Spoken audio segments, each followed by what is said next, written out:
Hola Enrique, muy Hola buenas. Íñigo, ¿qué Aquí tal? estamos una nueva charla sobre fe y sus herramientas, sus principios, sus valores.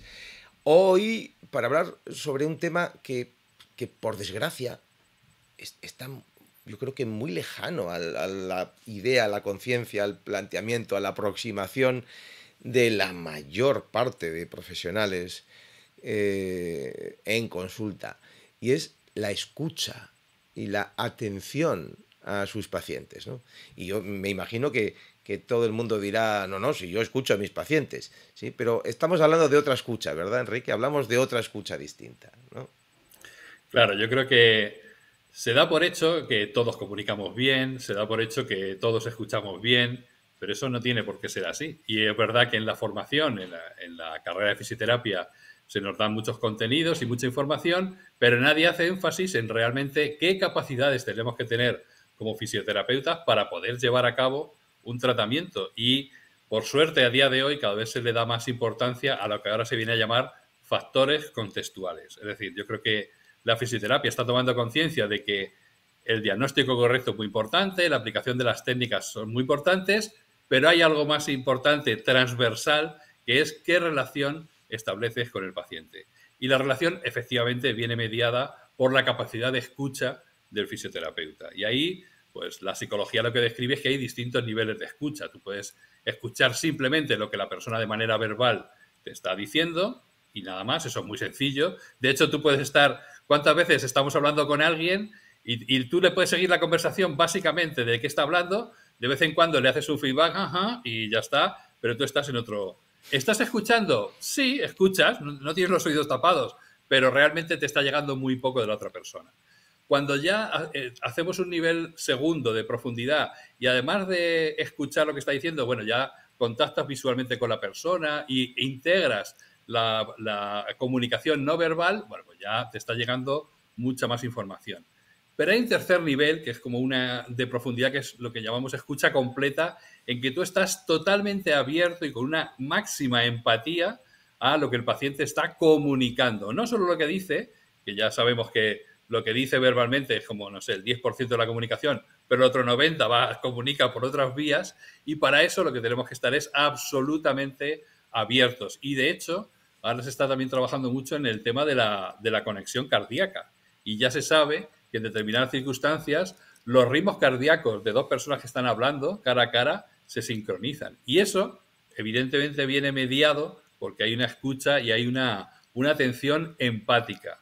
Que la empatía no es ni simpatía ni antipatía, es solamente tratar de entender quién es esa persona, qué necesidades tiene, y ese es el planteamiento básico y esencial desde el que tenemos que construir toda la atención terapéutica. Y como tú bien dices, a eso prácticamente no se le da atención, se presupone, no es algo que se pueda desarrollar y todo lo contrario. Yo creo que es muy importante esta capacidad de escucha completa de los pacientes y que es el fundamento sobre el que vamos a sentar una buena práctica clínica. Aquí en mi tierra hay una radio local que se llama Radio Popular y desde que yo era niño he escuchado que su eslogan era porque no es lo mismo ver que mirar ni oír que escuchar, oye Radio Popular. Era Sí, sí, sí, la sí. cuestión es, ¿cómo se hace eso de escuchar plenamente? Digo, creo que cualquiera que haya escuchado tu discurso puede más o menos estar de acuerdo con lo que estás diciendo, y, sí, pero ¿cómo se hace y cómo se puede hacer mejor? ¿Cómo se puede mejorar? ¿Cómo se puede trabajar? Pues ahí tenemos un problema y es que vivimos en una sociedad que trabaja para focalizar nuestra atención y cada vez, y yo creo que eso lo estamos viviendo todos, tenemos menor capacidad de focalizar la atención un tiempo prolongado. Somos capaces de prestar atención a algo, pero rápidamente nuestra mente se nos va a una u otra cosa. De tal manera que eso, la sociedad actual es una competencia por nuestra atención. Si tenemos que estar media hora con un paciente o una hora y queremos estar todo el rato con una atención centrada en esa escucha, tenemos que tener una capacidad grande de focalizar la atención de una manera amplia en esa escucha. Y en ese sentido, pues lo que sí el fisioterapeuta puede trabajar es mejorar su capacidad de atención mediante las técnicas de meditación y mindfulness. Y la práctica habitual de esas técnicas por parte del terapeuta le va a posibilitar poder focalizar mejor esa atención. Porque incluso cuando trabajamos meditación y mindfulness, la mente va por su lado y hay que constantemente domarla para volver a focalizar esa atención, pues si es en la respiración, o es una parte corporal, o es en una determinada visualización. Y ese trabajo mental, de trabajo de la atención, es como el trabajo en el gimnasio, que si tú quieres tener músculos fuertes tienes que ir al gimnasio. Si tú quieres tener una gran capacidad de atención y poder estar escuchando al paciente de manera abierta sin que tu mente se vaya a nada, pues hay que trabajarlo, y en ese sentido las técnicas de la práctica de meditación y mindfulness es muy adecuada para el fisioterapeuta. Pero quizás para muchas personas, ¿Mm? y esto por desgracia, el primer paso es contemplar la posibilidad de que exista otra escucha, ¿no? Es decir, espera, que hay otra escucha, ¿no? O sea, eso creo que sin duda es el primer paso. Y eso tiene mucho que ver también con escucharse a uno mismo, ¿no? O sea, si yo no tengo un buen contacto con mi persona, ¿sí? Y no trabajo desde ese contacto con mi persona, ¿cómo voy a contactar con la otra persona? ¿Sí? Si yo mi persona la dejo fuera de la puerta, ¿no? Y mi trabajo es algo en lo que mi persona no, ¿sí? Yo soy un profesional, pero mi persona, mi ser, ¿sí? Mis emociones, mis estados, ¿sí? Todo eso queda fuera del gabinete, pues va a ser muy difícil que, ¿no? que esté capacitado a ver a la otra persona, ¿no? ¿Sí? Si solo soy una cabeza parlante, solo veo cabezas parlantes, ¿no? Entonces, creo que lo primero es empieza por uno mismo, por el trabajo propio, y darse cuenta de, espera, que yo también tengo mis emociones y los pacientes me hacen sentir sus cosas, ¿no? Y sí, que yo estoy aquí, sí, y eso es muy importante, muy importante. Claro, has dicho algo fundamental y además que me parece muy bonito, y es a la consulta, si solo entra a tu cabeza, vas a hacer la escucha de la parte verbal que el paciente te está diciendo, y como mucho vas a observar un poco sus gestos, pero si tú no entras por completo a la consulta, como dices, si te dejas a tu persona fuera, es imposible poder captar todo lo que el paciente te está diciendo, no diciendo, todo lo que el paciente te está transmitiendo. Y en ese sentido, fíjate, el punto anterior, incluso la escucha, es un punto que es la intención. Y yo creo que es el punto inicial. Yo tengo un paciente delante y lo que quiero es, tengo la intención completa de, sin entrar en ningún tipo de juicio ni nada parecido, tratar de entender por qué está en la consulta, en qué le afectan los síntomas que está contando, y de esa manera tratar de comprender, sin ningún tipo de juicio previo, qué es lo que le pasa, y en ese sentido eso me va a posibilitar saber en qué le puedo ayudar. Pero para eso yo tengo que estar mentalmente abierto. Yo creo que uno sabe cuándo está escuchando por completo, cuando no está pensando. Simplemente está en lo que el otro está diciendo. Es una actitud como de flujo. Es como cuando vemos una buena película, uno no está pensando. No sabes qué han pensado durante la película. Simplemente te has metido en la película y has captado todo lo que la película te decía. Eso mismo hay que hacerlo con el paciente que tenemos delante. Nuestra película es el paciente. Cuéntame, darle todo el espacio que se pueda a que él se comunique, porque ya sabemos, hay estudios que dicen que al paciente se le interrumpe, como mucho se deja hablar 12 segundos.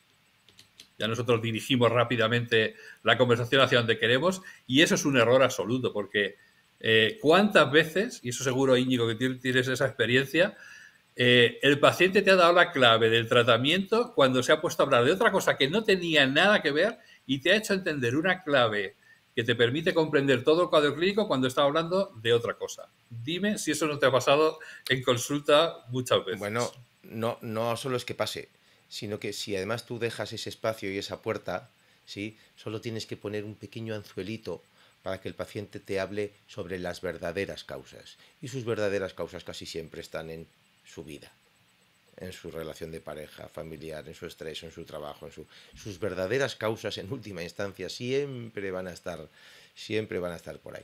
Pero fíjate, quiero aportarte una cosa a lo que decía sobre la intención, que me parece una idea muy interesante. Y ahí hay dos elementos o dos ideas que quiero aportar. Una, que claro, en este mundo en el que el trabajo se ha separado de la vida, es decir, la vida empieza en el lugar donde termina el trabajo, ¿sí?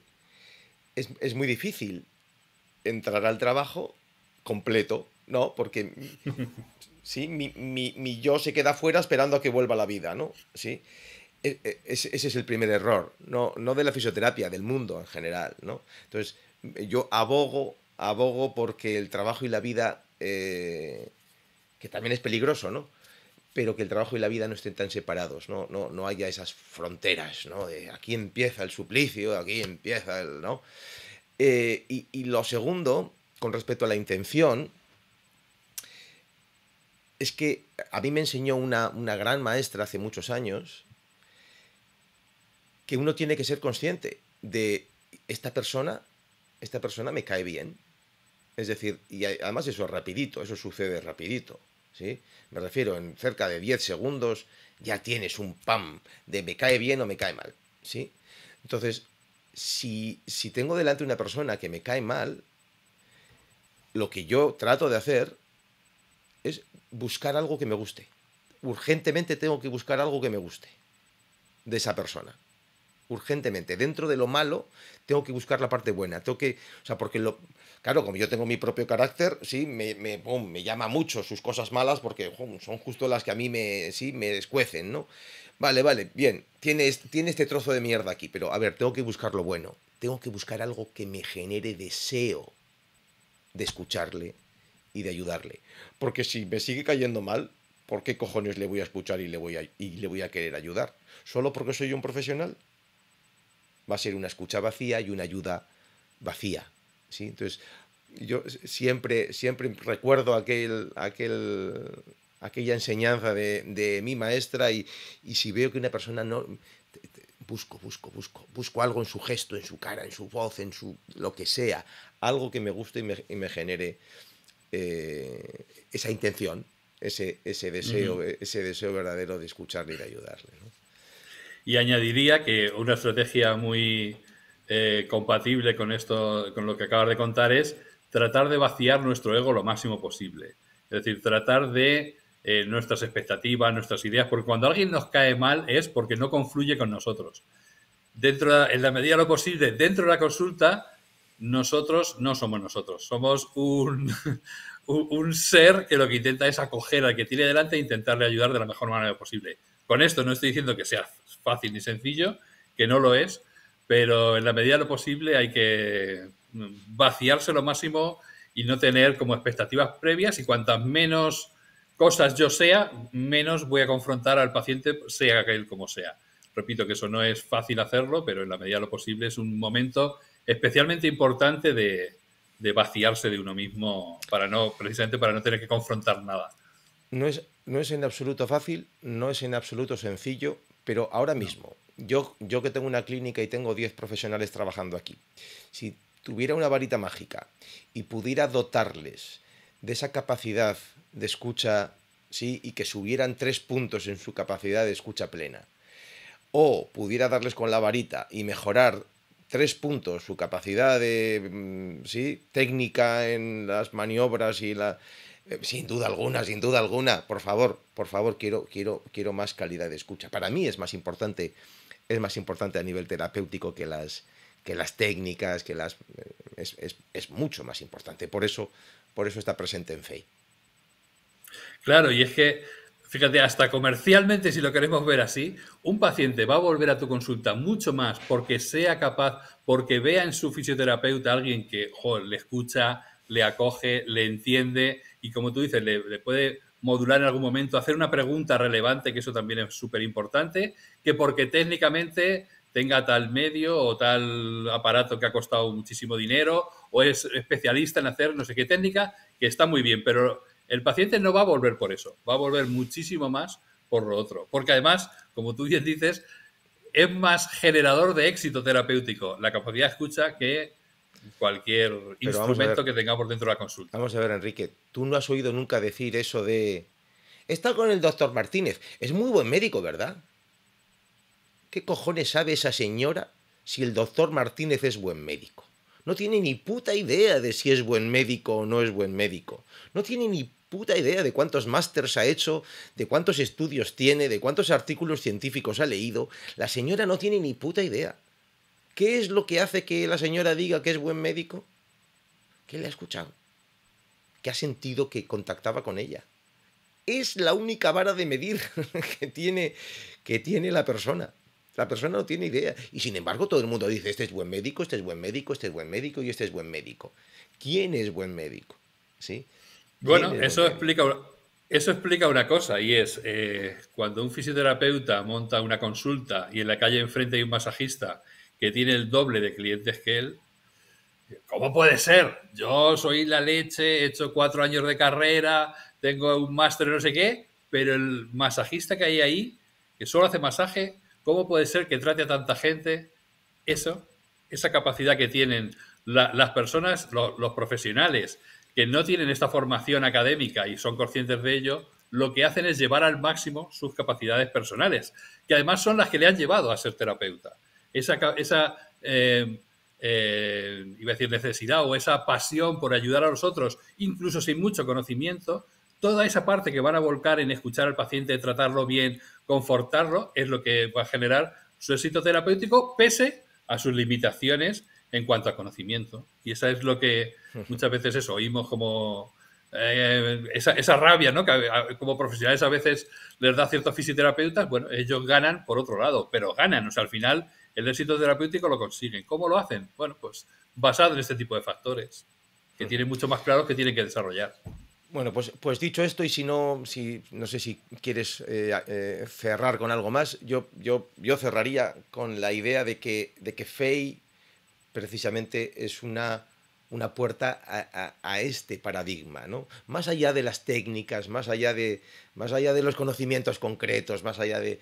Sí, Fey lo que va a ayudar a quien haga esta formación es a encaminarse en esta dirección, a empezar a poner más peso en estos elementos y menos peso en los que como profesión estamos absolutamente volcados, ¿no? Lo metodológico, y si está evidenciado más todavía, ¿no? O sea, ¿dónde está la evidencia sobre la escucha? ¿Dónde está la evidencia? ¿La tendremos alguna vez? ¿Evidencia sobre el efecto de la escucha en el...?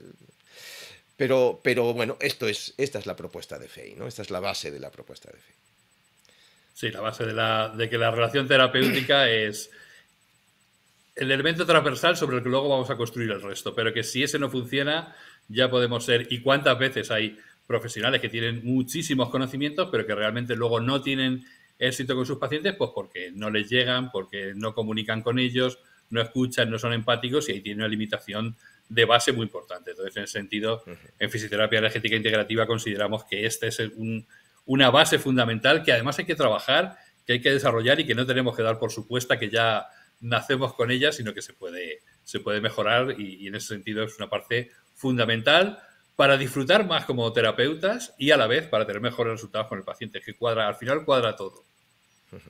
Muy bien, Enrique, pues un placer como siempre, aprendiendo cosas. Nos vemos en la próxima. Gracias, Íñigo. Nos vemos. Chao, chao, un abrazo. Chao.